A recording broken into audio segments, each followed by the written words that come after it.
Hola, buenas tardes. Bienvenidos al Planetario de la Ciudad de Buenos Aires Galileo Galilei y a este nuevo encuentro de ciencias virtuales. Y realmente hoy es el último del año, el último de este ciclo 2021. Realmente en estos 2 años aprendimos la importancia de poder transmitir en vivo por nuestro canal de YouTube Planetario BA y por Facebook, y aprendimos también la importancia, ¿no?, de que quede todo grabado en nuestro canal para que la gente pueda disfrutarlo, no solo en vivo, sino después. Y aprendimos que podemos llegar a mucha más gente, ¿no es cierto? Porque realmente podemos llegar a cualquier rincón de la Argentina, de otros países. Así que esperemos que en el ciclo 2022 tengamos la oportunidad de estar presencialmente en la sala del planetario para que las presentaciones sean bajo el cielo estrellado, ese maravilloso cielo estrellado del planetario, pero que también podamos seguir en la virtualidad. Así que esperamos poder tener todos los elementos para que el año que viene tengamos esta doble presentación, que realmente es importante. Y hoy tenemos un nuevo ciclo del IAFE, otra vuelta con el planetario. Hoy tenemos invitada a la doctora Laura Suat, del IAFE, investigadora del IAFE, que nos va a hablar qué hay entre las estrellas. Pero para hacer la presentación siempre está con nosotros nuestro amigo, el doctor Gabriel Bengochea. Hola Gabriel, ¿cómo estás? Buenas, ¿Cómo ¿qué estás? tal, ¿Cómo Graciela? estás? ¿Cómo te Bien. va? ¿Cómo andás? Acá estamos de vuelta. De vuelta, ¿no? Pero el último encuentro de este año. ¿Seguiremos el año que viene? Efectivamente, efectivamente terminamos este año con este ciclo y bueno, vamos a ver qué preparamos para seguir el año que viene El o año que cuando podamos, seguimos. Dale, ojalá, realmente ojalá. Bueno, contanos un poquito, ¿quién es Laura? ¿Qué hacemos en el Dale, IAFE? ¿Qué bueno, hacen ustedes, mejor dicho, en el IAFE, no yo? antes, antes que todo les voy a dar la bienvenida a todos y a todas formalmente a esta nueva charla del ciclo IAFE, como presentó muy bien Graciela. Hoy también, como ya mencionamos, estamos haciendo el último encuentro de este ciclo.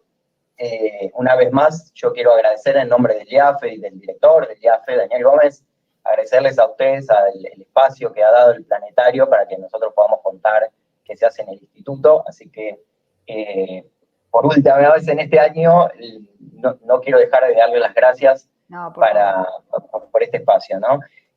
Aquellos que no se hayan sumado en los encuentros anteriores, permítame comentarles algo acerca del IAFE. El IAFE es un instituto de investigación, fundado ya hace más de 50 años, que depende del CONICET y de la Universidad de Buenos Aires, y que funciona dentro de Ciudad Universitaria en Buenos Aires.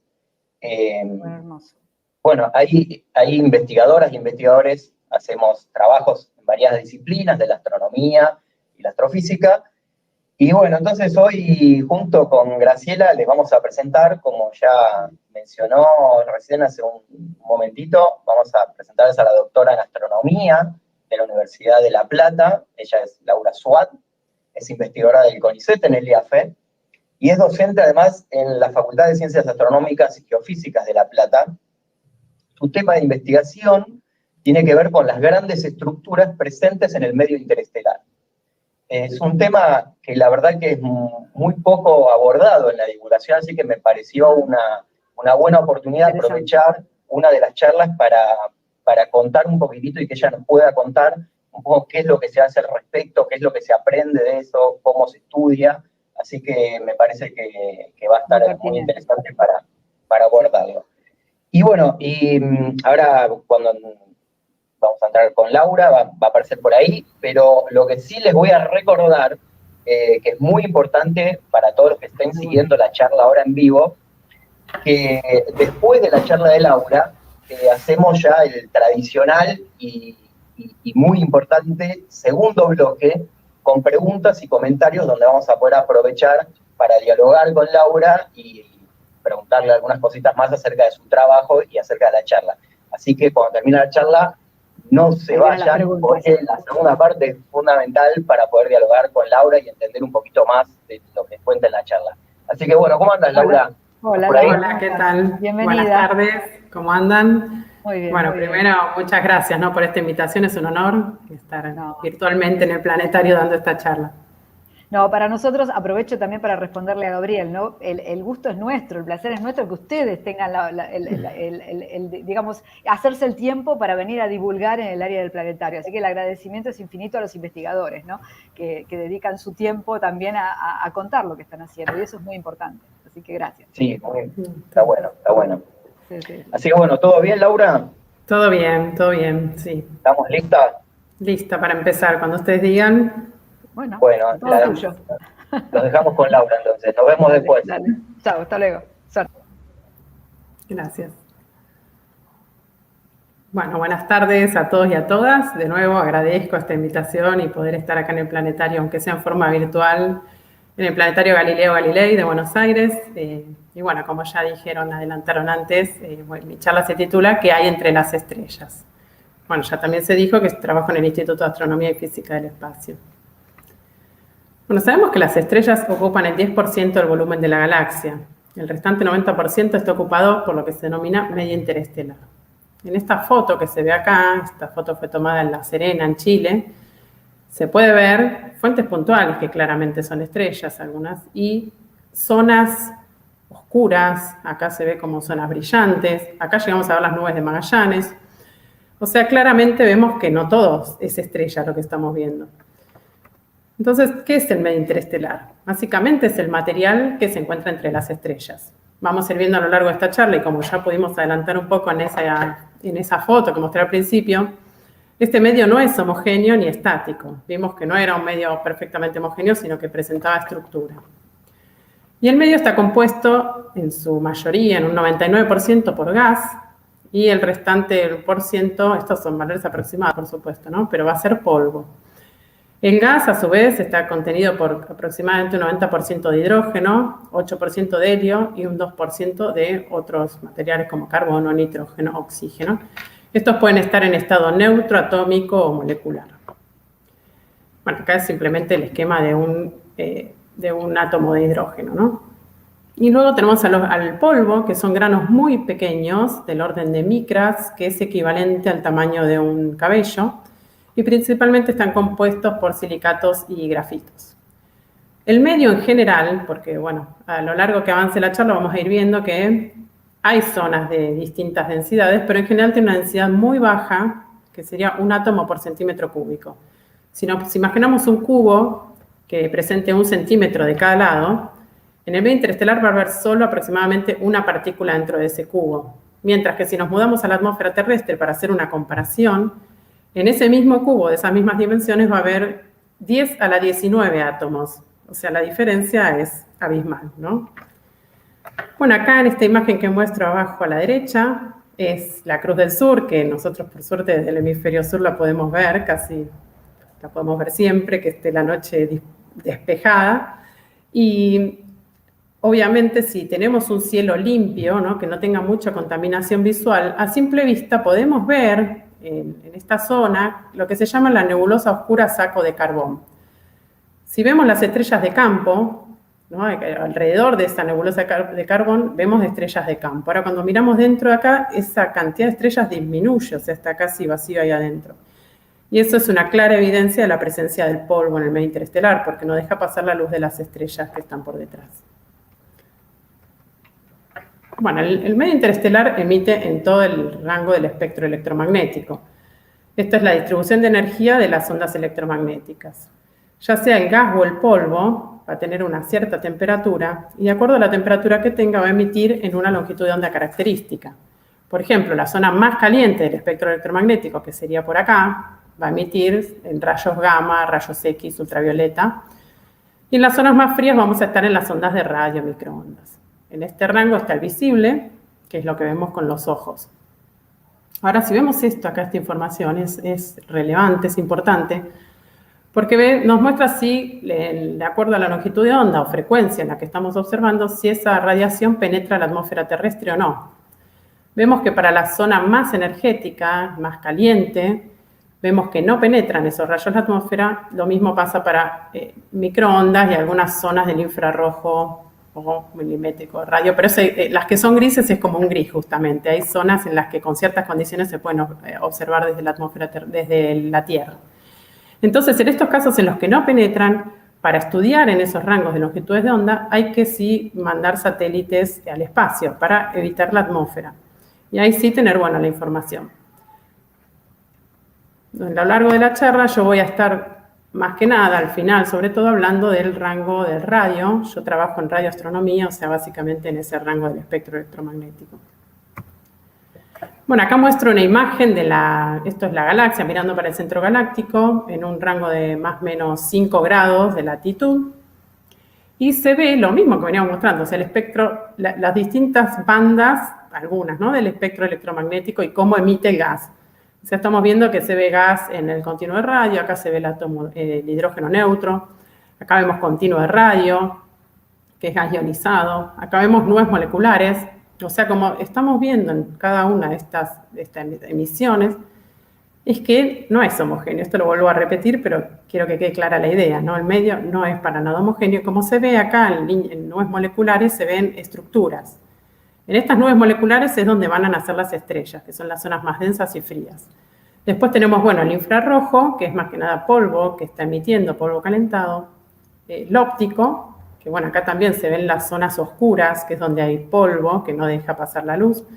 Y bueno, ya después rayos X y rayos gamma. Pero como ves, o sea, tenemos un amplio, en todo el espectro electromagnético, emite el medio interestelar.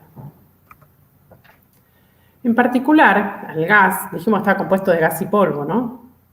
El gas lo podemos ver, por ejemplo, uno de los objetos más llamativos que hay en el medio interestelar son las regiones H2. Acá esta es una imagen como un zoom de las que mostré antes, es una imagen H-alfa, y acá se ven algo, las que son más puntuales, así son regiones H2, como puede ser esta, quizás esta. ¿Qué es una región H2? Esas regiones son solo visibles cerca de estrellas masivas, ¿no?, ya que se necesitan fotones muy energéticos que ionicen el hidrógeno que tienen alrededor. Entonces esto es un modelo de lo que es una región H2, esta es la estrella central, una estrella masiva. En torno tiene lo que está en rojo, es el gas ionizado y el polvo caliente, y lo que se ve en azul es el material neutro que fue colectado y polvo frío. Esto se expande luego por diferencia de presiones, pero bueno, si uno ve este modelo, obviamente es perfecto, ¿no? Se ve todo esférico, pero bueno, sabemos que el medio interestelar, de nuevo, no es homogéneo, el modelo plantea un medio homogéneo, pero bueno, como modelo sirve para entender cómo son estos procesos que se dan en el medio. Y otra de las componentes dijimos que era el polvo interestelar. En este caso, bueno, el polvo bloquea la luz visible y puede reflejar la luz de estrellas cercanas a través de lo que se llaman nebulosas de reflexión. Esto que muestro acá es una imagen tomada por el satélite Herschel. Acá de nuevo, ¿no?, estamos en las bandas de infrarrojo, en 70, 160 y 350 micrones, que necesitamos un satélite para observar en esas bandas porque no penetran la atmósfera terrestre. Entonces, esto es una composición de 3 colores, es una imagen compuesta. En color azul es la emisión a 70 micrones, lo que se ve en verde y en rojo a 160 y 350 micrones respectivamente. En color azul vemos el polvo caliente que está siendo calentado por esos fotones energéticos de las estrellas masivas. Mientras que en verde y rojo, que acá no los vemos como verde y rojo, pues están mezclados los colores, pero serían estos naranjas de acá, es el polvo más frío y las zonas más densas. Si ven estos filamentos acá, esto que estoy marcando, es donde se espera que se formen nuevas estrellas, porque son las zonas densas y frías. Bueno, esta que muestra acá, esta es la nebulosa de la Paz, de la Guerra y la Paz, está a 8.000 años luz de la Tierra, y esta es la nebulosa Pata de Gato, que se encuentra a 5.000 años luz de la Tierra, ambas en la constelación de Escorpión. O sea que del hemisferio sur las podríamos ver, pero obviamente no como la estoy mostrando, porque esto es infrarrojo. Bueno, vimos que está compuesto por gas y polvo, el medio interestelar, pero a su vez presenta distintas fases. Está la fase coronal, que es el gas ionizado caliente, después el gas neutro tibio, el gas ionizado tibio, el gas neutro frío, y después están los que yo mostré antes, nubes moleculares y regiones H2.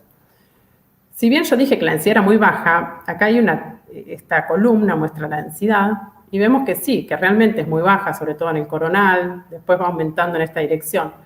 Pero si bien estas presentan densidades muy bajas, al mirar las nubes moleculares hay una gran diferencia. Son zonas muy densas del medio interestelar que, bueno, vuelvo a repetir, es ahí donde se van a formar las estrellas. Son densas y frías. Acá esta columna muestra la temperatura. El gas coronal es lo más caliente que encontramos y, bueno, acá se muestran las distintas temperaturas de las distintas fases. Y esta, bueno, las regiones H2. Y esta última columna muestra el volumen que ocupan en la galaxia. O sea, el gas coronal es lo que más ocupa, lo que más está disperso, ocupa un 50% del volumen total de la galaxia. Y si vemos, bueno, acá van variando los porcentajes, pero si vemos las nubes moleculares y las regiones H2, ocupan un volumen muy, muy pequeño de lo que es el medio. Entonces, bueno, con todo esto vemos de nuevo, el medio no es estático, no es homogéneo, sino que presenta numerosas y variadas estructuras. Entonces podemos pensar, ya que las estrellas de gran masa son las que hacen las regiones H2 que estuve mostrando, ¿qué interacción tienen esas estrellas de gran masa con el medio interestelar? Bueno, se clasifican las estrellas con letras, ¿no? Estas, las O, de acuerdo a su tipo espectral. Las O son las más calientes y masivas, y a medida que vamos bajando, así B, A, F, G, K y M, vamos yendo a las estrellas más frías y menos masivas, como ser, por ejemplo, la más fría y menos masiva es la C. Entonces nosotros, yo en esta charla me voy a concentrar en las estrellas masivas, porque son las que más violentamente modifican al medio interestelar. Son las que con sus fotones energéticos van a disociar las moléculas, van a ionizar el hidrógeno generando las regiones H2, van a elevar la temperatura del polvo, que después va a reemitir en el infrarrojo, como vimos en las imágenes que les mostré anteriormente. Luego tienen también fuertes vientos estelares que generan ondas de choque y forman cáscaras, burbujas. Y finalmente mueren como explosiones de supernova, que estas inyectan al medio energías enormes como 10 a la 51 ergios, afectan las estructuras que se habían formado previamente, porque primero se formó la región H2, después quizás se formó la burbuja, la cáscara, y ahí es donde explotan estas estrellas, quedando remanentes de supernovas. Bueno, las estrellas O, si bien son pocas en número comparadas con el resto, o sea, hay muchas más estrellas menos masivas que masivas, lo alteran al medio de una forma irreversible. O sea, son pocas, pero modifican en gran medida al medio. Y acá como ejemplo pongo al Sol, que es una estrella tipo G2. Bueno, mi colega Marcelo López Fuentes dio una charla sobre el Sol muy interesante, que bueno, él contó todas las propiedades, pero lo que quiero remarcar acá es que una estrella como el Sol no va a producir todo esto en el medio interestelar. ¿Okay? O sea, nos vamos a concentrar en estrellas O algunas B tempranas. Se sabe que las estrellas O, las estrellas masivas, que son las que tienen mayor a 8 masas solares, no se encuentran solas, sino que el 70% de ellas pertenecen a asociaciones OB o cúmulos de estrellas. Entonces nos podemos preguntar qué pasa si no tenemos una sola estrella, o sea, si tenemos más de uno, si tenemos un conjunto de estrellas masivas, ¿cómo van a afectar al medio? Bueno, y acá es lo que denominamos supercáscaras de H1. O sea, al ser muchas estrellas, el efecto que van a tener sobre el medio interestelar va a ser más violento y lo va a modificar más a gran escala. Entonces, acá yo lo que estoy mostrando son imágenes, estos se llaman cubos de datos, como vienen, de la línea de hidrógeno neutro. O sea, a mayor color más oscuro, naranjas más oscuros, es mayor cantidad de hidrógeno neutro, y colores más claritos es menor cantidad. Entonces, para que se entiendan estos diagramas, estoy mostrando. Cada uno de estos corresponden a lo que sería en este esquema que dibujé acá, a cada una de estas planos que dibujé acá. O sea, para cada longitud y latitud galáctica que tenemos, para cada posición en el cielo, voy a tener uno de estos cortes que se van a corresponder con un tercer eje que es la velocidad. ¿Sí? Si ven acá arriba, en el margen superior izquierdo de cada una de estas imágenes, hay una velocidad asociada. Cada uno de estos cortes tiene una velocidad asociada. Lo que nos permite, siguiendo un modelo de rotación galáctica, es estimar distancias. Entonces podemos saber, de acuerdo a la velocidad que tiene este gas, la distancia a la que se encuentra. Cosa que en astronomía es muy importante tener distancias. Bueno, entonces acá estoy mostrando distintos diagramas, distintos cortes de lo que sería una supercáscara, que ahora vamos a ver qué denominamos como supercáscara. Decimos que es un mínimo, cumplen ciertos criterios, ¿no? Es un mínimo de temperatura de brillo, o sea, de temperatura, que es lo que vemos acá, en un dado rango de velocidad rodeado total o parcialmente por paredes de mayor emisión. O sea, acá vemos cómo se empieza a ver, ¿no? Imagínense que es una cáscara en 3 dimensiones y que estamos viendo distintos cortes de esa cáscara. Entonces acá si vemos empieza a ver un poco, acá ya empieza a aparecer esta parte de abajo como para cerrarse, acá esta velocidad ya aparece completa. A esta velocidad, que es la velocidad sistémica, es la velocidad central de la cáscara, donde tiene su mayor diámetro, ahí la vemos completa, acá en este corte también, y acá medio que ya desaparece. Estamos viendo como la tapa de la cáscara. Bueno, ese mínimo que vemos, que se ve acá, tiene que ser detectable en por lo menos 5 canales consecutivos de velocidad. Eso es para que sea realmente una estructura y no que lo confundamos con turbulencia del medio. Después se pide que el tamaño angular mínimo sea de 2 grados. Eso es por el instrumento que se utilizó para hacer este relevamiento que estoy usando acá de datos. Y por último, que el tamaño lineal sea mayor a 200 parsecs. ¿Eso por qué? Bueno, primero, parsecs es una unidad de longitud que usamos los astrónomos y las astrónomas para medir longitudes. Es equivalente, un parsec es equivalente a 3.26 años luz para que tengan una idea. Y bueno, pedimos que sean grandes linealmente, porque uno puede ver proyectada en el cielo una estructura que angularmente es grande, pero porque la tiene cerca, pero el tamaño intrínseco de la estructura es pequeño. Entonces, por eso tomamos el tamaño lineal. Y acá les muestro un promedio. Agarré todos esos canales que les mostré recién y se promediaron y se ve la estructura como mejor definida.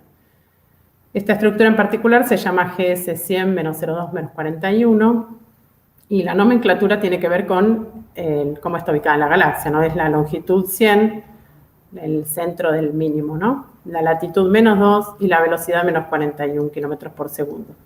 Acá de nuevo vemos que están bien las paredes rodeando a ese mínimo de menor emisión.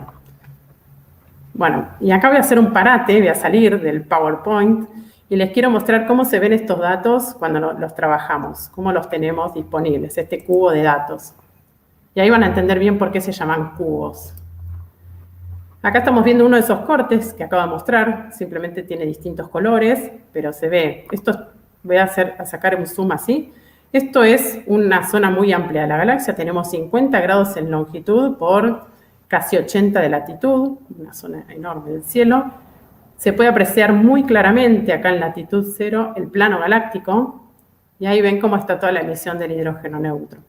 Colores más rojos, naranjas, fucsias son mayor cantidad de hidrógeno y los verdes menor, mientras que los azules es todavía menor cantidad.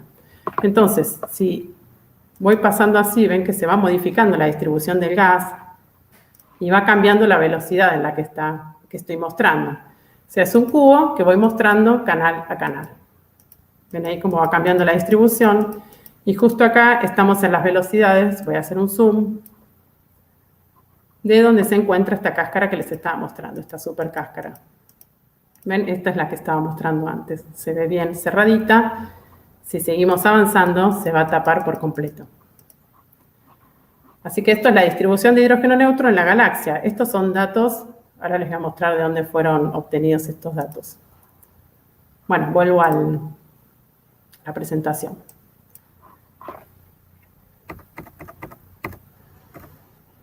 Bueno, nosotros realizamos un catálogo de esas supercáscaras porque hay muchas en la galaxia, teniendo en cuenta que se ven predominantemente en la emisión de hidrógeno neutro y, como vimos, hidrógeno es lo que más abunda.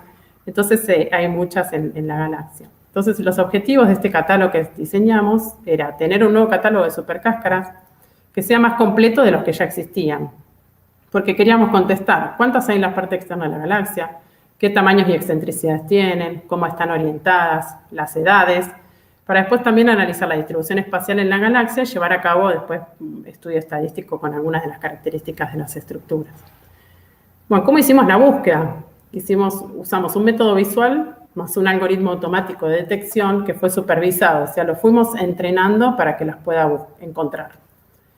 Usamos datos de Leiden Argentina BOM, un survey que mapea la línea de 21 centímetros en todo el cielo, pero nosotros el catálogo lo buscamos solamente en la parte externa de la galaxia.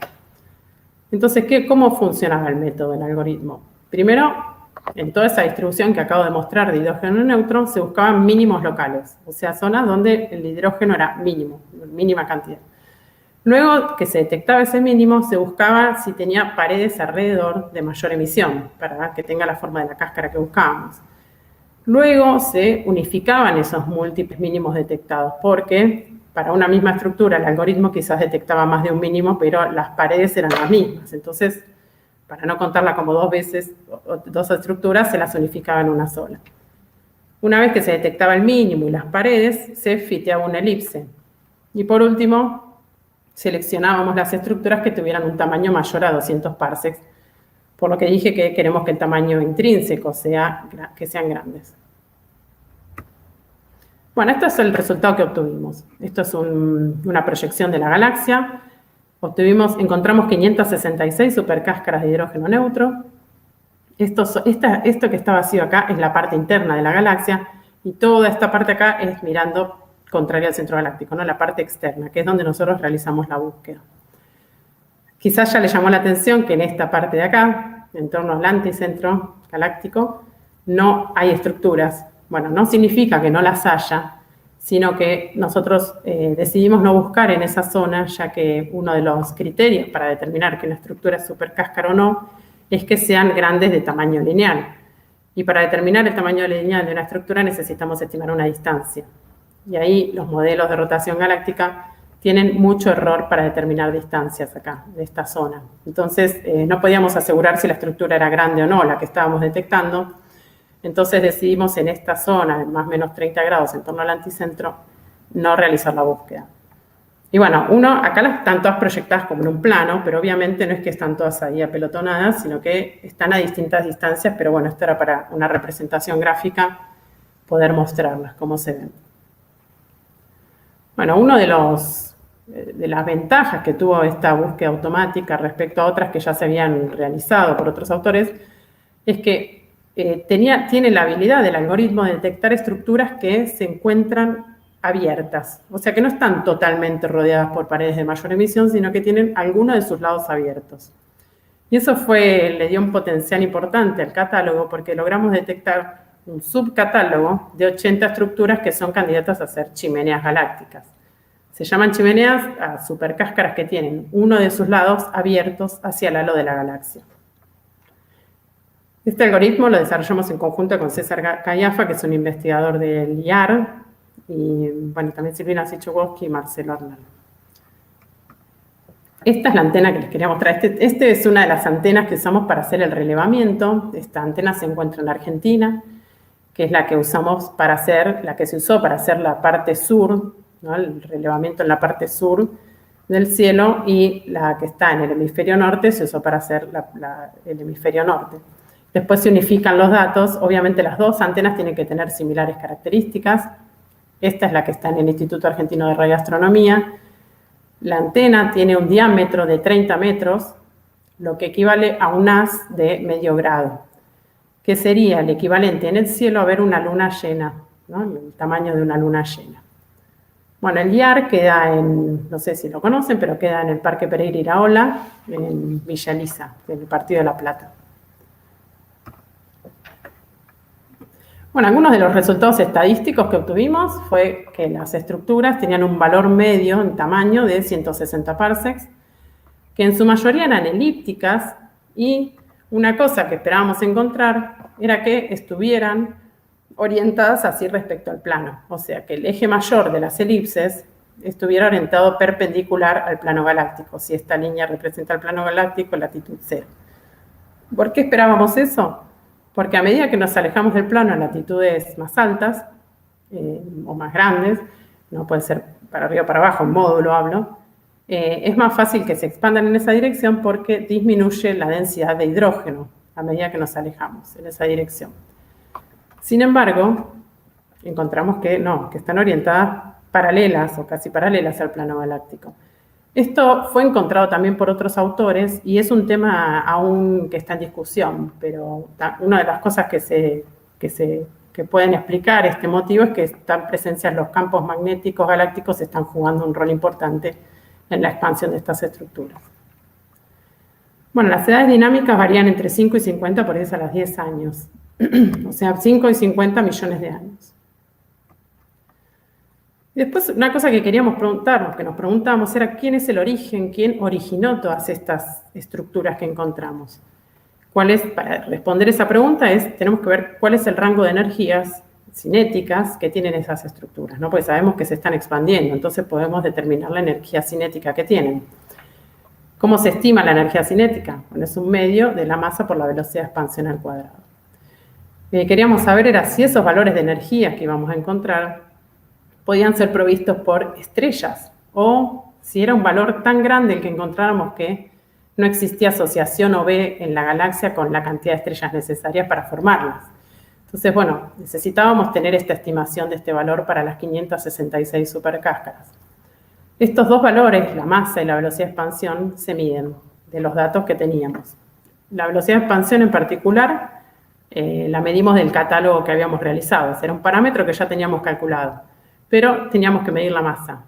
Y no es nada trivial medir la masa porque, como pudieron ver en las imágenes que mostré, no es que las supercáscaras están aisladas en el medio, sino que están mezcladas con todo el hidrógeno neutro que hay de fondo. O sea, uno no puede saber determinar muy precisamente cuál es el ancho de las cáscaras. O sea, se necesita saber un área para poder estimar la masa.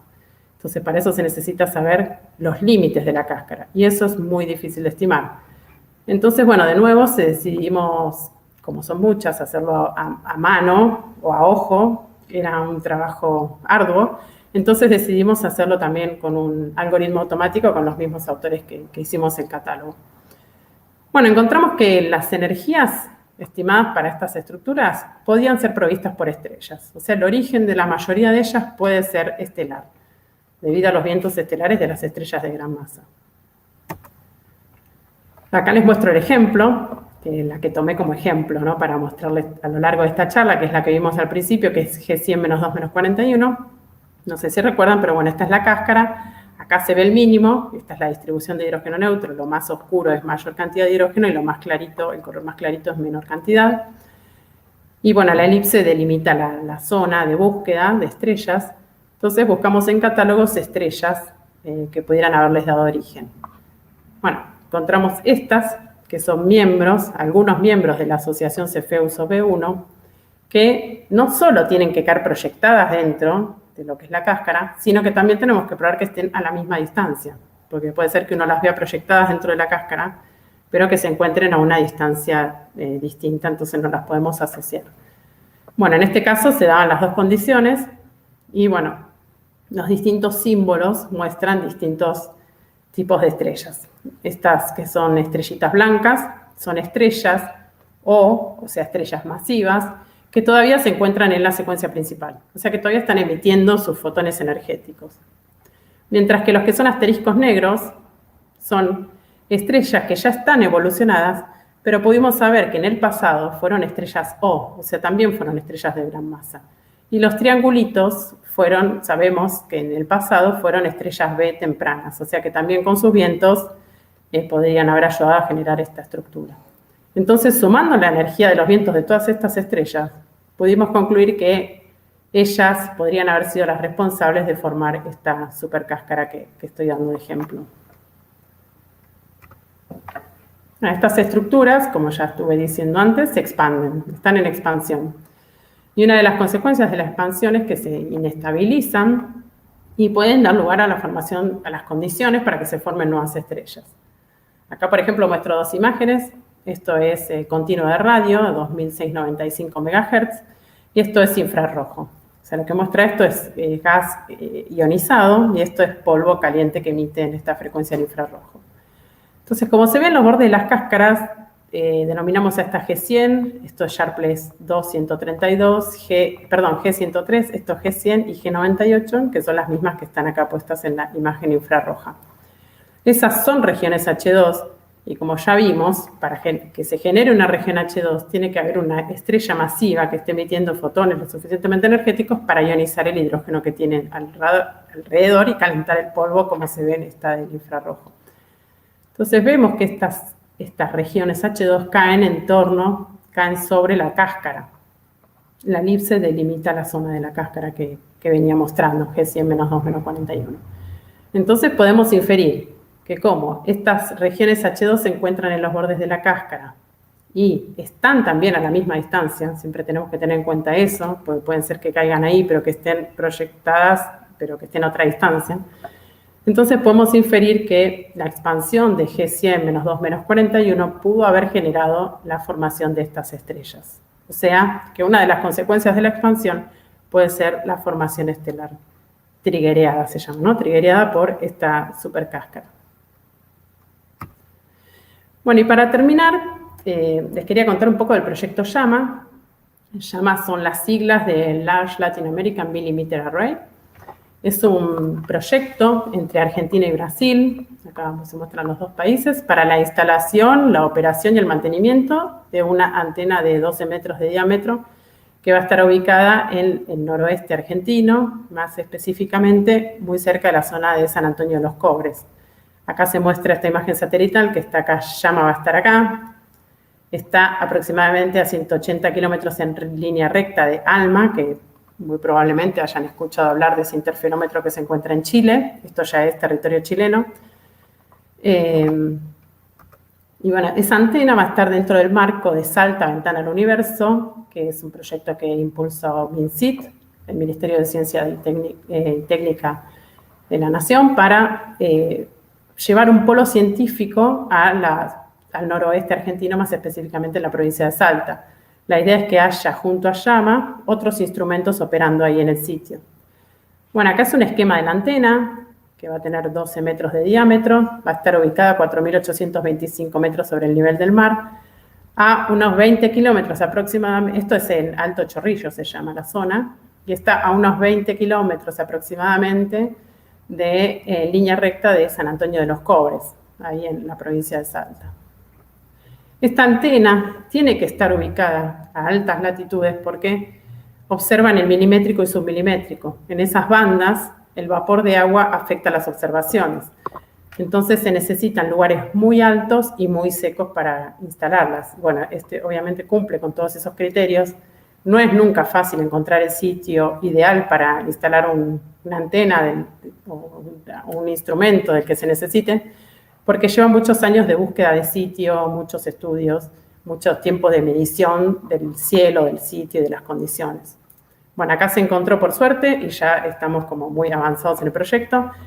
Esta es la antena prototipo que se va a instalar, va a ser muy similar a esta, pero esta es una que está en Chile, que se llama APEX, por Atacama Pathfinder Experiment, y esta en particular es una colaboración entre el Instituto Max Planck de Astronomía de Alemania, el Onsala Space Observatory y European Southern Observatory, la ESO, que, bueno, o sea, entre los tres consorcios tienen la antena y va a ser de similares características la que esté acá instalada en el territorio argentino. Acá se muestra, bueno, cómo era el sitio donde va a estar LLAMA en 2016. Como se puede ver, no había nada. Y acá es como estaba en 2018, que ya se ve que se aplanó el sitio y se construyó el camino. Hay que tener en cuenta que estos trabajos llevan mucho tiempo porque se está trabajando casi a 5.000 metros sobre el nivel del mar, cosa que ya es muy difícil trabajar en esas alturas. Bueno, las partes de la antena se encuentran en estos containers y va a ser montada por la empresa Vertex, que fue quien la construyó, es una empresa alemana, junto con INVAP, porque se acaba de firmar un convenio entre el MinCIT e INVAP, ya que INVAP va a ser quien construya la base donde va a ir la antena para ser construida, para ser instalada. Bueno, INVAP no sé si conocen, pero es una empresa argentina que desarrolla proyectos de alta tecnología, como por ejemplo satélites. Esta oficina de LLAMA, es la oficina central de LLAMA, ya está construido este edificio en San Antonio de los Cobres, que se encuentra a 3.775 metros sobre el nivel del mar. Y acá se van a desarrollar las operaciones tempranas y va a haber alojamiento para científicos, científicas y técnicos y geotécnicas. Y también se va a desarrollar ahí un espacio, va a estar reservado para lo que es el centro de visitantes, ya que esto, bueno, como ya mencioné, va a estar dentro del marco de Salta, Ventana al Universo, entonces se le va a dar mucha importancia también a la difusión de la ciencia y lo que se hace con el instrumento. Y con los otros instrumentos que vengan al sitio, por supuesto. Bueno, hasta acá llegamos. Les quería comentar que, bueno, en el IAFE, en el Instituto Argentino en el Instituto de Astronomía y Física del Espacio, hay mucha gente que trabaja en medio interestelar. Acá están todos los nombres. Bueno, en particular los que están en rojo son con quienes yo trabajo cotidianamente, que tenemos un grupo de investigación. Pero bueno, como pueden ver, hay mucha gente trabajando en este tema. Bueno, acá tienen la página del IAFE por si quieren consultar, si quieren también escribirme, ahí está mi mail. Por cualquier cosa lo dejo a disposición. Y bueno, muchas gracias por escucharme y por darme este espacio. No, gracias a vos. Gracias. Muy claro. Gracias, Laura. A mí personalmente me impacta la metodología, o sea, que cuentes cómo llegás, ¿no es cierto?, a todo ese conocimiento, porque muchas veces se cuenta los resultados finales y no lo que realmente te permitió llegar a ese resultado. Y eso me pareció importante, sí, ¿no? Sí, exacto, sí. Son caminos largos por lo general, ¿no? Sí. Perdón, la pregunta era que querés que cuente sobre cómo llegamos. Realmente es lo que contaste, ¿no? Entonces, ya estamos dentro del bloque informal de charla entre amigos, ¿no? Ya estamos, así que relajamos, ya. Sí, se queda tranquila, sí, vamos charlando. Así a que mí me impactó eso, ¿no? Que contaras eso, cómo llegás a todo ese conocimiento, claro, ¿no? Esas conclusiones. Sí. No siempre se sabe, ¿no? No, claro, claro, bueno, y muchas veces uno también va cambiando en el camino. Porque, y sí, me imagino, claro. Bueno, empieza con una forma y bueno, sí, uno va adaptando también la metodología a veces a los resultados que va obteniendo. Claro. No, interesante, muy interesante. Hay muchas preguntas, ¿no, Gabriel? Sí, tenemos unas cuantas anotadas que, bueno, las vamos a ir lanzando y las charlamos con Laura. Por acá tenemos la primera, dice, ¿pueden dos supercáscaras chocar una con otra? ¿Qué podemos decir de eso? De hecho, pueden chocar dos supercáscaras. Eso no lo agregué en la charla porque creí que me iba a quedar muy larga, pero bueno, tengo algunas, me guardé algunas filminas extras en el caso que se quieran ver, pero pueden chocar dos supercáscaras. De hecho, hay evidencia y hay imágenes que lo muestran de dos supercáscaras chocando. Ah, mira. Y lo que sí, ahora si quieren les muestro. Y lo que genera eso, a ver, ¿quieren? No sé si están viendo. A ver, acá, por ejemplo, este es un ejemplo. Ahí se ve. Ah, mira, sí. Bueno, acá se ven los bordecitos pusieron, ¿no? Nada más en esta imagen. Esta es una Carina OV2, una supercáscara, y esta es otra cáscara, que bueno, tiene este nombre, GSH 287 más 4 menos 17, que les dibujaron como los bordes, ¿no? Imagínense que esta elipse como que sigue todo por acá y esta viene así, pero como interesaba estudiar la interacción de las dos, obviamente estas dos están a la misma distancia y están chocando. Lo que ven con el choque de estas estructuras es que se generan moléculas. Entonces, ¿qué pasaba en las nubes moleculares? En las nubes moleculares se forman estrellas. Entonces, no solo como conté yo, la expansión de las cáscaras en el medio se generan estrellas, sino también cuando chocan se generan estrellas. O sea, se generan nubes moleculares. Y en este caso, bueno, estos autores, Dawson, lo que ellos demuestran es que se genera una nube molecular gigante, que, o sea, ahí se espera que haya una erupción, una formación estelar brutal, pero todavía no la detectan porque es muy joven, como que se acaba de formar. Y bueno, ellos hacen unas simulaciones numéricas probando a ver si solamente sin el choque si se pueden formar moléculas o cómo sería que se formen moléculas por el choque también, pero nunca llegan a la masa que tiene esta nube molecular. O sea que lo que concluyen básicamente es que está bien, por el choque se forman moléculas, pero necesitaban que antes haya alguna nube molecular formándose, o sea, que ya hubiera algo de material con más densidad, que el choque potenció esa densidad y se generó. Acá lo que muestran estos, por ejemplo, lo blanco es la parte más extendida de la nube, ¿no? Que es lo que se ve más difuso, si se quiere. Después los negros, la parte más como que es jerárquica, ¿no? Se ve una parte más extendida, después se ve otro tipo de molécula, o es la misma molécula pero otro isótopo, y lo rojo es la parte más densa, o sea, acá van a nacer estrellas, en las partes más densas. Así que sí, chocan, y no solo que chocan, sino que generan estas nubes moleculares que después van a generar estrellas en el medio. Sí. ¿Pueden generar estrellas supermasivas o muy masivas? Claro, las que generan son masivas, porque son las que nada más. Nosotros cuando se buscan estrellas en formación. A veces no se sabe si van a ser muy masivas o no. Lo que yo mostré en la otra, sí, esas sí sabemos que son masivas, porque ya son regiones H2, ya son estrellas que ya nacieron y ya están emitiendo fotones y ya alteraron al medio generando esas regiones H2. En ese caso ya sabemos que son masivas. Acá sí se están formando, se van a formar masivas seguramente, pero también puede ser que no sean todas masivas, sí. Perfecto. Ahí tenemos la segunda. Bueno, justamente con esas estrellas OB, bueno, si querés mencionar algo más, pero dicen, ¿pudieron ver cuántas supercáscaras tienen asociaciones OB adentro? Claro, como la que mostré yo al principio, Claro. la G100 que encontramos, la asociación OB, ahí hay un problema porque, bueno, nosotros buscamos en el catálogo, hicimos como a ver si había compatibilidad entre los catálogos de asociaciones OB y las supercáscaras, a ver cuántos podían caer adentro de la supercáscara y que estén a la misma distancia, que son las cosas que tienen que pasar para poder decir que las formaron esas estrellas. Y cuando hicimos esa correlación vimos que en realidad eran pocas las que tenían una asociación adentro y que pudieran haber sido generadas. Pero eso no significa que no haya o que no las puedan haber generado estrellas. Sino lo que nos está diciendo un poco es que los catálogos les falta, son incompletos. Los catálogos de asociaciones OB aún son incompletos, hay que seguir, bueno, mejorándolos. Y además nosotros teníamos un catálogo de asociaciones OB que no estaba distribuido donde nosotros tenemos todas las supercáscaras, ¿no? Era una zona acotada. Entonces, bueno, tampoco íbamos a encontrar tanta correlación.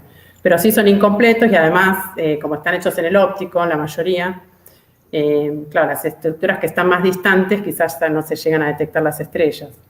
Así que, bueno, encontramos correlación, pero no tanta como queríamos encontrar. Pero lo alegamos más que nada a eso, que es la falta de completitud de los catálogos. Que bueno, eso es algo que avanza todo el tiempo, porque así como nosotros generamos el catálogo de supercáscaras, que es más completo de los que ya existían, la ciencia, bueno, sigue avanzando así que esperamos que se hagan catálogos de asociaciones OB más completos, así podemos volver a comparar. Pero bueno, sí. Bueno, la siguiente tiene que ver con las chimeneas que mencionaste y si podrías repetir qué son un poco mejor. Sí. Bueno, como dije, las chimeneas son supercáscaras que tienen uno de sus lados abiertos. Vieron que yo les mostré la supercáscara que estaba toda cerradita, la que les mostré como ejemplo. Sin embargo, hay algunas que tienen un lado roto o abierto hacia el halo de la galaxia. Entonces, acá tengo una imagen, a ver si... Acá. No sé si ahora seguro que se va a compartir, pero esto, por ejemplo, estoy mostrando de nuevo. Ahora ya saben lo que es esto. Estoy mostrando el H1, la distribución de H1. Estos son los colores más rojos, mayor cantidad de H1, lo más clarito, lo más azul, menor cantidad. Y acá ven la forma de la cáscara, que está así, y acá esta zona está como abierta. Entonces se cree... En esto sí todavía no hay muchos estudios, no hay muchos estudios observacionales como esto que estoy mostrando acá. Sí hay muchas simulaciones, pero no con datos observacionales.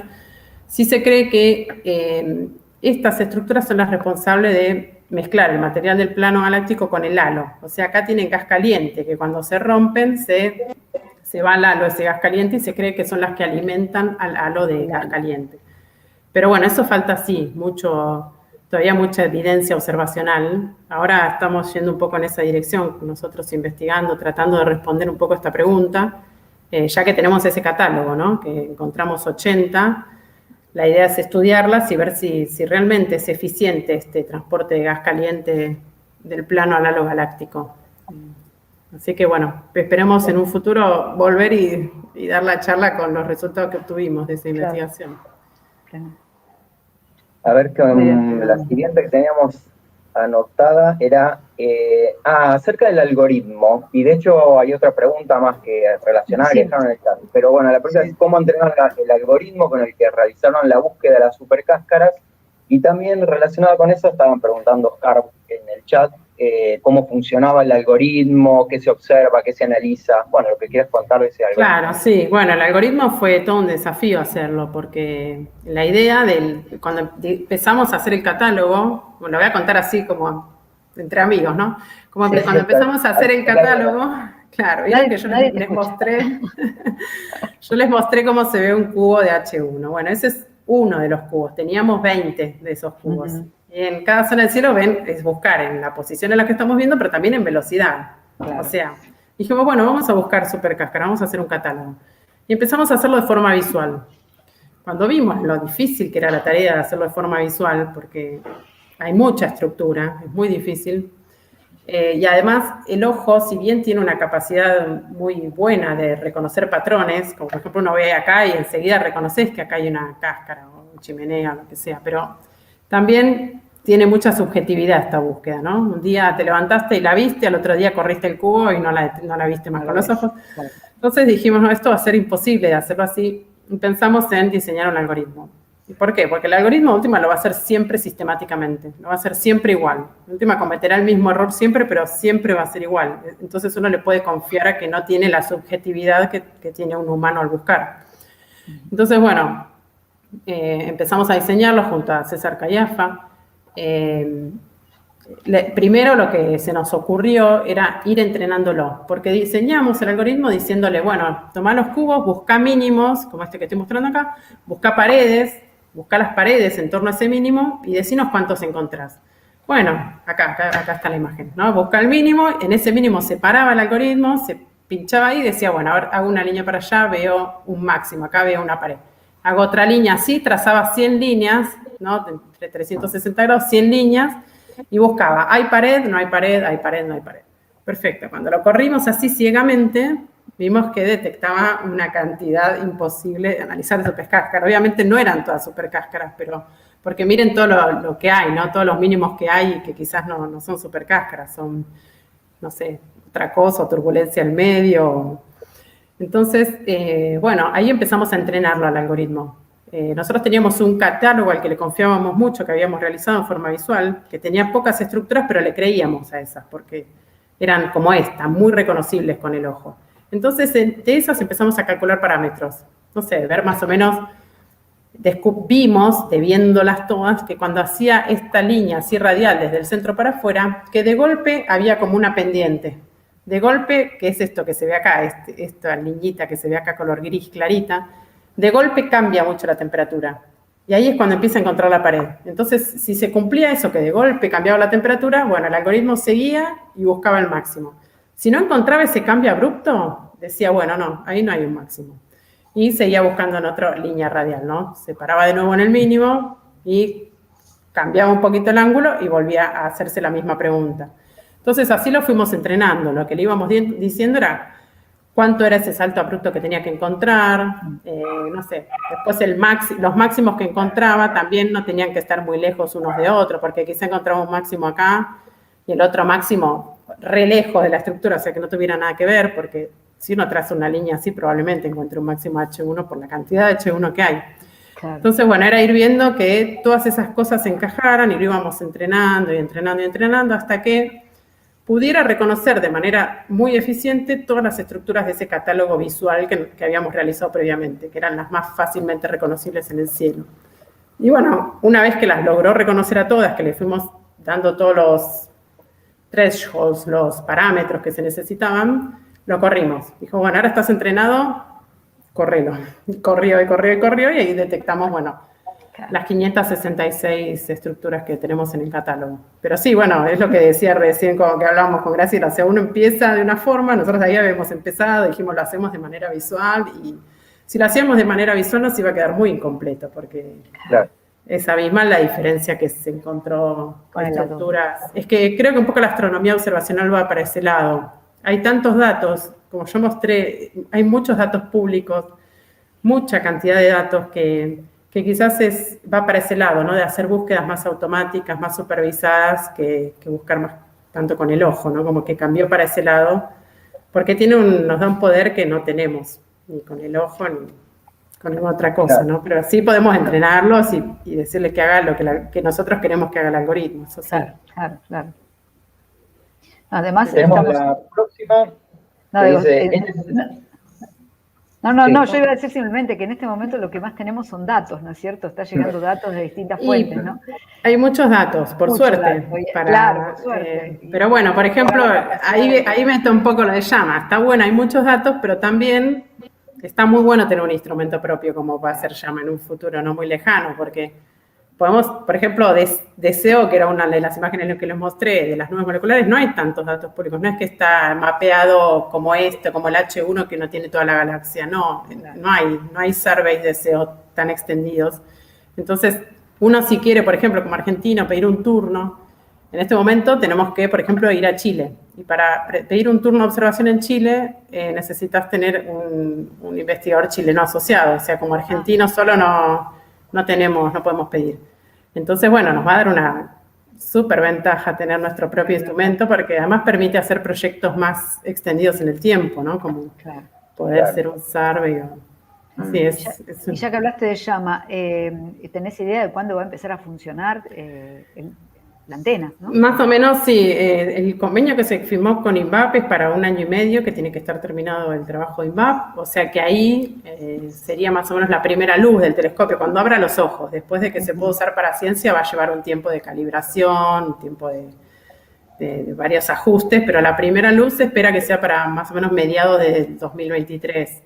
Bien. O sea que en realidad falta bastante poco.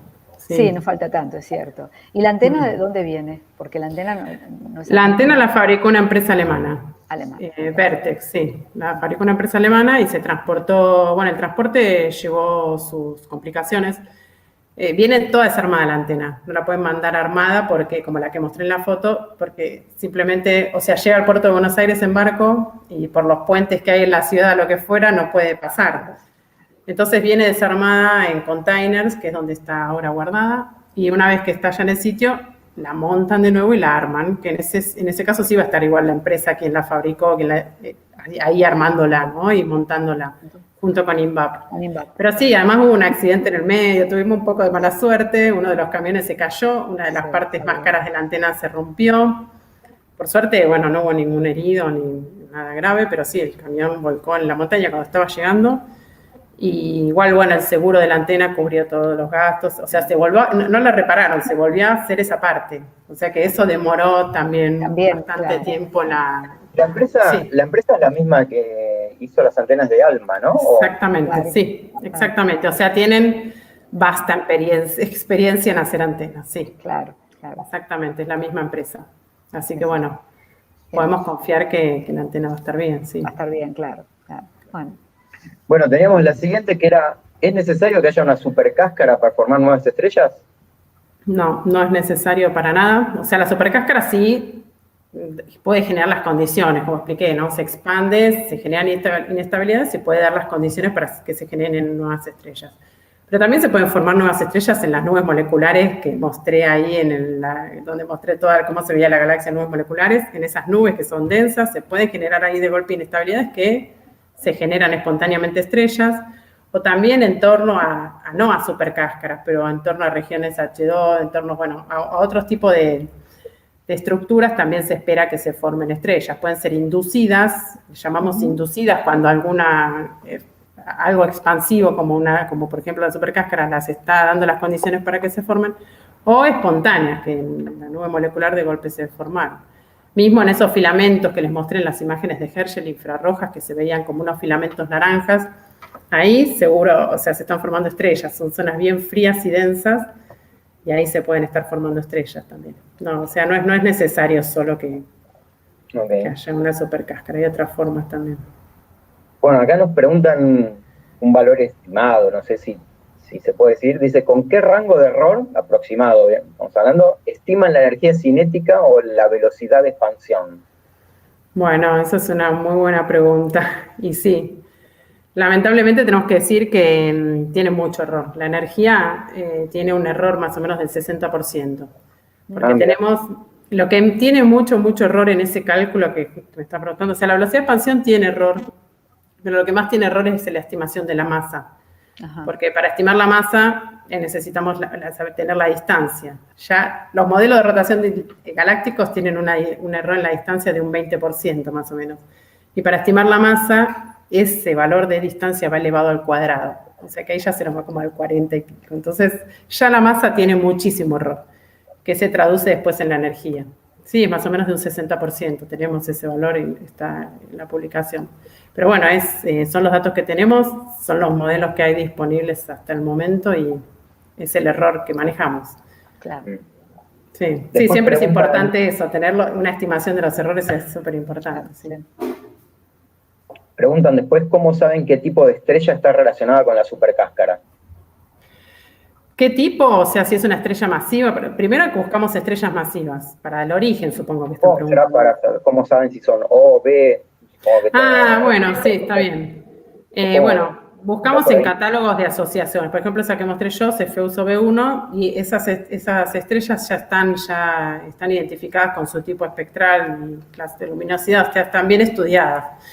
Y pasa, quizás la pregunta va más referida a que yo mostré que no eran estrellas que eran O en este momento, ¿no? Ya estaban evolucionadas. Estas estructuras son muy viejas, estas supercáscaras son viejas. Entonces las estrellas O viven quizás 5 por eso a 6 años, y estas estructuras tienen, no sé, 35 millones de años.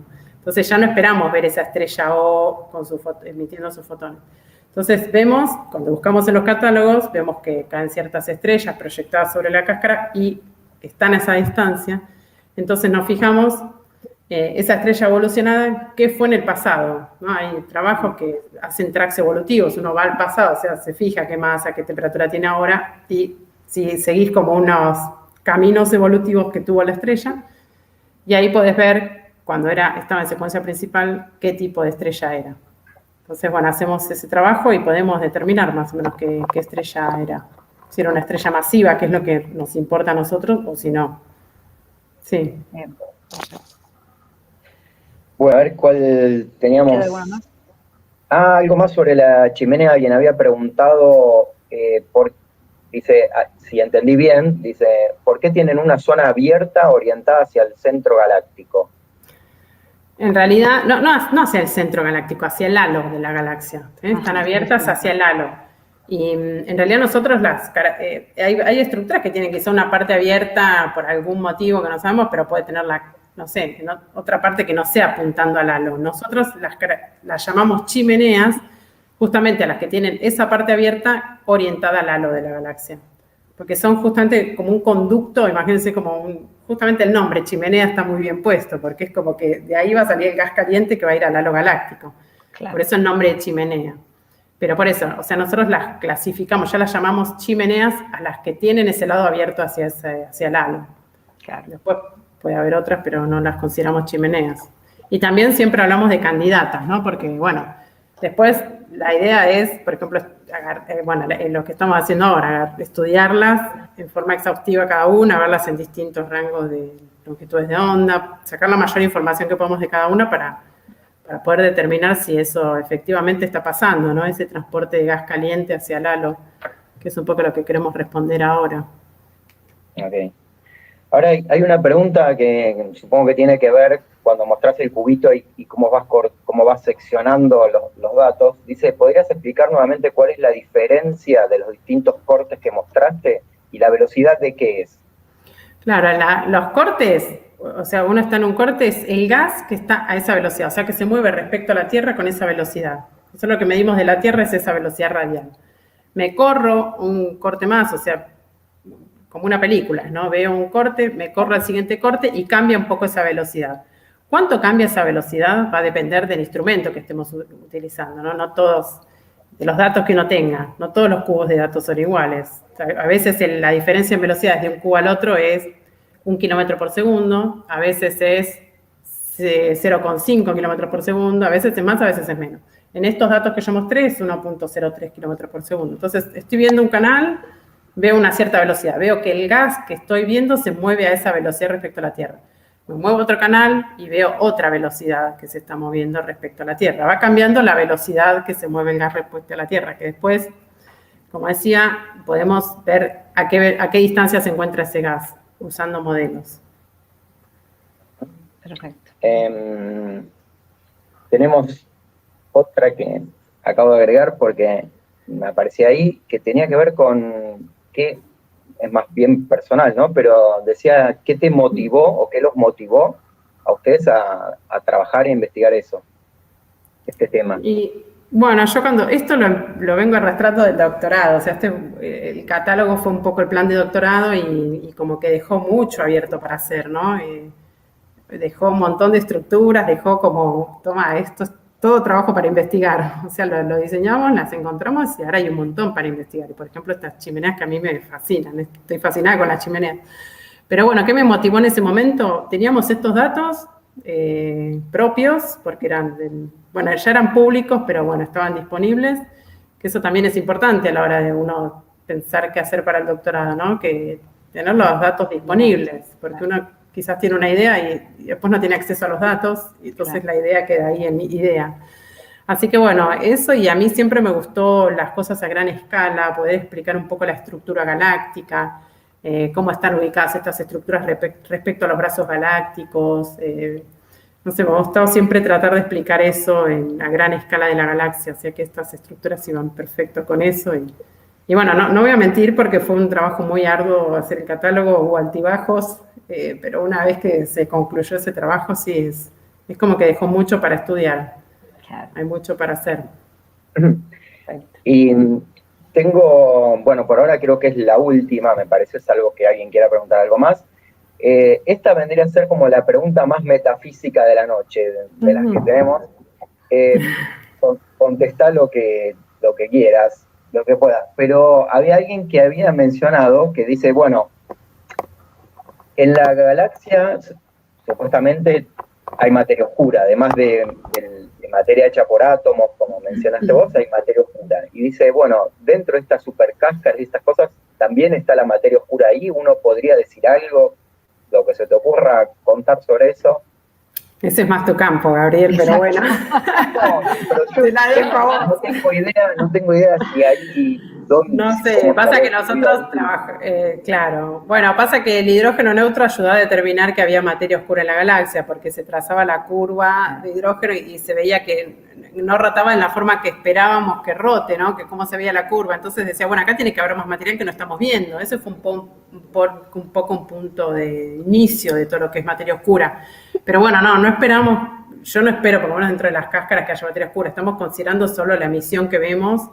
En ninguno de nuestros cálculos tenemos en cuenta la materia oscura, para ser sincera, no. No sé si vos tenés algo para agregar, Gabriel, ahí que en serio. No sé cómo intervendría ahí, la verdad que no sé. Es como que vos ya sabés que en mi campo es gran escala. Claro, lo tuyo es otra cosa. Esto es como minúsculo en comparación, sí, ya sé. Claro, sí. Es como que no sé cómo aparecería ahí. Pero bueno, yo no tengo más preguntas, no sé si vos, Graciela, te quedó con el tintero, lo que quieras preguntarle.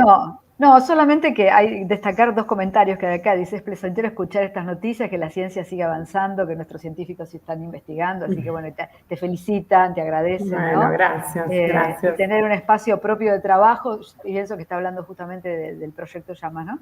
Implica una gran libertad para la investigación y nuevos proyectos que vayan. Exacto, Llama va a ser un salto sí, además se va a aplicar en mucho, no solo en radio, ¿no?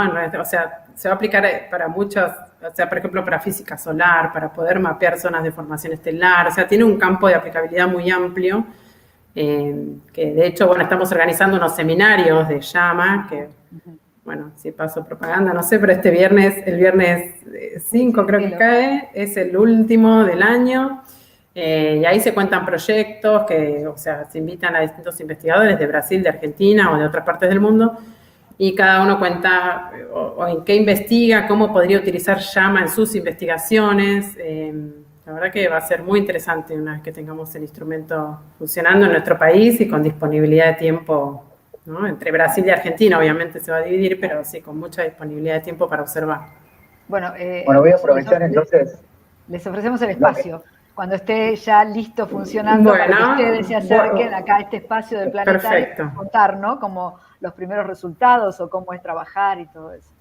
Perfecto, gracias. Quería aprovechar como representante del área de divulgación del instituto del IAFE, ahí están viendo ustedes en pantalla, pueden mandar un email a difusión@iafe.ua.ar, pero también pueden seguirnos en las redes, en Facebook, en Twitter, en Instagram, y bueno, las charlas que hacemos en el instituto, los coloquios y las charlas, después quedan públicas en el canal de YouTube, y las publicidades, los avisos de estas charlas las pueden encontrar, así que bueno, como es la última charla del ciclo, quería aprovechar para decirle que, bueno, los que quieran seguir un poco más acerca de lo que hacemos en el instituto, están los coloquios científicos, que bueno, son un poco más formales, ¿no? Es un poco contar el trabajo específico que hace cada investigador, pero en el canal del instituto los pueden ver, a los que estén interesados en ver alguna cosa con un poco más avanzado, pero hay también charlas de divulgación, estas que mencionó Laura del ciclo Llama también están en el canal de YouTube, que las pueden encontrar. Bueno, nada, y dejar esa invitación así a nivel formal para cerrar este ciclo que, de vuelta, Graciela, les agradecemos muchísimo, yo en particular les agradezco mucho porque me encanta poder participar de alguna manera cada año como se pueda, de alguna actividad del planetario, por lo menos que tienen muy buena llegada, y nada, es una institución el planetario y hay que participar, así que... No, gracias a ustedes por el tiempo, por enriquecernos este espacio con todos ustedes, con sus sabidurías, con sus experiencias en la ciencia, y la verdad que les agradecemos muchísimo. Y esperemos que el año que viene sigamos con YAFE, ¿no es cierto? Algo vamos a hacer. Aparte, ustedes son tantos y hacen tantas cosas que hay mucho para contar, ¿no es cierto? Así que bienvenido, en serio. Así que bueno, así gracias. Que, dale, bueno, y Laura, yo desde acá también te agradezco la participación en el ciclo, gracias por la charla. No, gracias a ustedes, en serio, un placer estar dando esta charla acá. Gracias. Muy clara, muy didáctica, bueno, a todo el mundo está felicitando, agradeciendo. Muchas gracias. Así que, bueno, después ya lo vas a poder leer todo cuando estés tranquila. Sí, gracias. Exactamente. Bueno, y gracias, Gabriel, por acompañarnos este año, esperamos seguir el año que viene. Hace extensivo de parte del Planetario el agradecimiento al director, a Daniel Gómez, ¿sí? Así que gracias por la confianza, ¿no? Para estar acá en este ciclo. Así que bueno. Bueno, muy bueno. Muy bueno. Buenísimo. La verdad que fue un muy buen ciclo. Gracias. Sí. Bueno, y que tengan un buen fin de año, entonces. Claro, ya estamos fin de año. Ya estamos cerrando, sí, bueno. Justamente eso quería decirles, ¿no? Aparte de agradecerles a ustedes, a todos los científicos que este año participaron del encuentro, tanto de acá, de institutos de la Argentina, como también de fuera del país, pero argentinos que también están trabajando fuera del país y que son exitosos en sus investigaciones. Así que gracias a todos los que hicieron posible este ciclo de este año. Vuelvo a decir lo mismo, ojalá el año que viene estemos de manera presencial bajo el cielo del planetario, pero también queremos conservar la virtualidad porque hemos visto acá que hay siempre gente de otros lugares lejanos a Buenos Aires que pueden acceder, y esa es la idea del planetario, ¿no? Que podamos divulgar la astronomía y la ciencia para todos y todas en la Argentina y fuera de la Argentina. Así que gracias. Gracias a todo el personal del planetario, desde la dirección hasta todos los que estamos trabajando, al personal técnico que hace posible que, bueno, salga con calidad esta proyección. Así que muchísimas gracias a todos. Gracias al público que siempre nos sigue, porque la verdad que sin ellos nada sería posible tampoco, ¿no? A los fieles seguidores. A los fieles seguidores y aquellos que después, viste, van entrando, aunque esté grabada, pero van entrando y lo disfrutan. Así que gracias a todos. Y bueno, como vos dijiste, Gabriel, que tengan todos un muy buen año, que terminemos bien este año, estos años difíciles, ¿no? Que nos está tocando vivir, pero que ojalá el año que viene empecemos con toda fuerza, con salud y con la posibilidad de tener las actividades normales que venimos haciendo. Así que gracias y bueno, nos vemos el año que viene. Chao, suerte. Gracias a todos. Chao, gracias. Gracias, Gabriel. Chao. Chao.